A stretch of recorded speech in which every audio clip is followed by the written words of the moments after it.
신앙의 관점과 우리의 관점 사이에는 약간의 간격이 있는 듯 합니다. 신앙은 우리로 하여금 우리가 바라보지 못하는 어떤 사각지대 혹은 무엇을 넘어서 혹은 좀 더 깊이 있는 것을 바라볼 수 있게끔 가르치고 있다 하겠습니다. 오늘 말씀을 통해서 우리가 보지 못하는 것을 채울 수 있다면 우리가 이 세상을 살아가는 데에도 큰 도움이 될 수 있으리라 믿습니다. 오늘 다윗의 이야기가 제일 먼저 나오는데 사무엘이 기름을 부을 사람을 찾는데 아버지가 그리고 또 누가 봐도 괜찮은 아들놈들을 쫙 다 이렇게 세운단 말이죠. 그런데 사무엘의 눈에는 그리고 하나님 눈에는 마음에 드는 사람이 없었어요. 그리고 보이지 않는 다윗에게 기름을 붓지 않습니까? 그러니까 우리가 보는 것과 다르다는 것이죠. 흔히 우리 속인들 같은 우리 남자들은 애부터 어른까지 전부 다 이쁘냐 이렇게만 찾고, 또 우리 여자들은 있나 없나 이런 거 찾지 않습니까? 재산 있나 이런 거야, 시어머니 없나 이런 거야. 그런 식으로 우리가 보는 것과 좀 다르죠. 하느님은 우리의 마음을 본다는 거죠. 우리는 소유를 보고 돈을 보고 학벌을 보고 집안을 보고 등등 정말로 우리가 바라보아야 할 그 무엇을 가르쳐주고 있어요.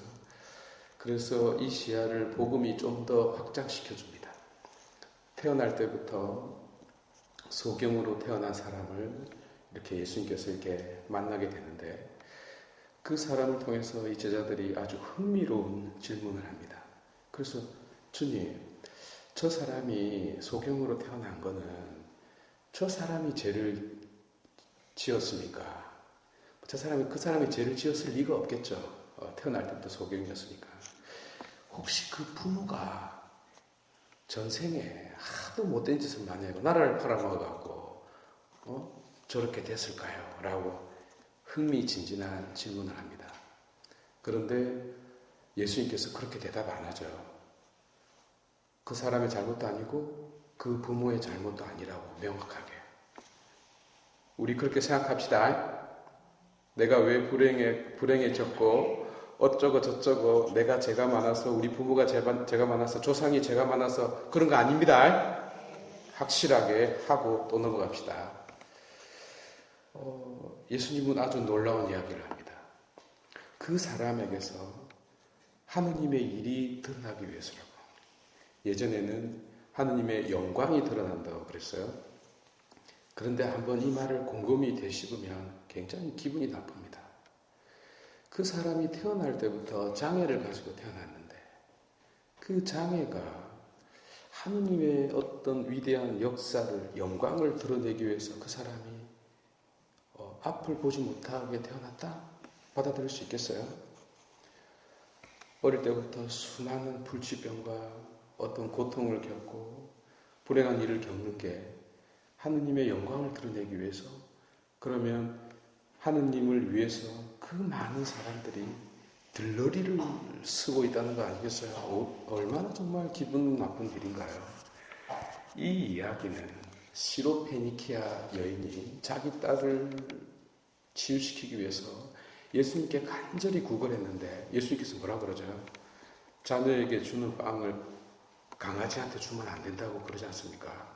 굉장히 기분 나쁜 이야기예요. 그 텍스트와 더불어 무슨 뜻인지 이해를 하지 못하면 굉장히 오해할 수 있는 내용입니다. 제가 좀 풀어드릴게요. 이 내용은 좀 신비스러운 이야기입니다. 성경은 굉장히 그 깊은 데로 가서 그물을 던지지 않고서는 물고기를 잡을 수 없는 그런 말씀의 신비들이 녹아 있어요.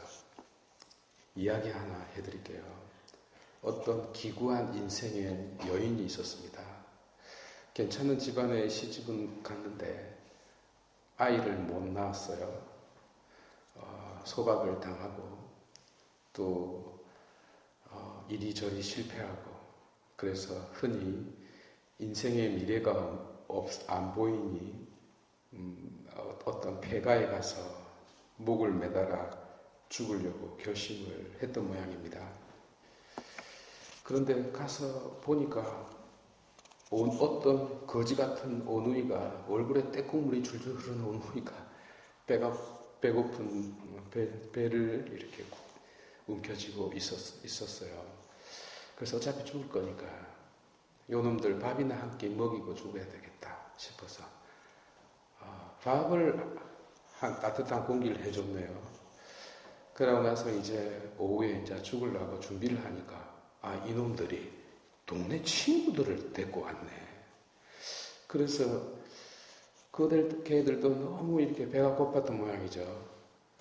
그래서 이왕 오늘 하루가 기니까 그렇게 해서 또 얘들 밥을 해줬네요.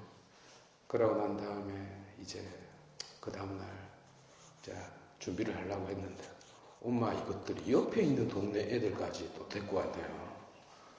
어차피 죽을 거니까 그래서 조금이라도 먹이고 죽자 해서 먹이기 시작한 게요.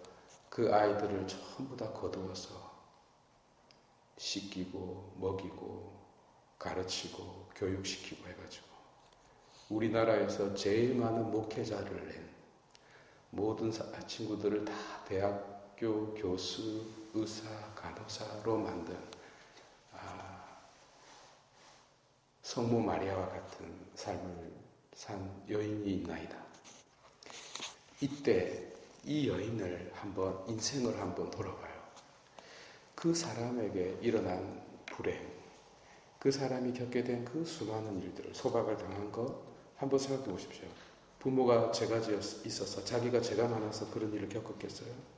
그런데 그 불행이 자기 자신을 어떻게 인도했습니까? 오히려 자기보다 더 큰 불행을 겪고 있는 그 고아들과 그 불행한 아이들을 위해서 선을 행하고 더 보람있고 가치 있는 그런 진짜 말 그대로 정말 어머니가 되지 않았겠어요.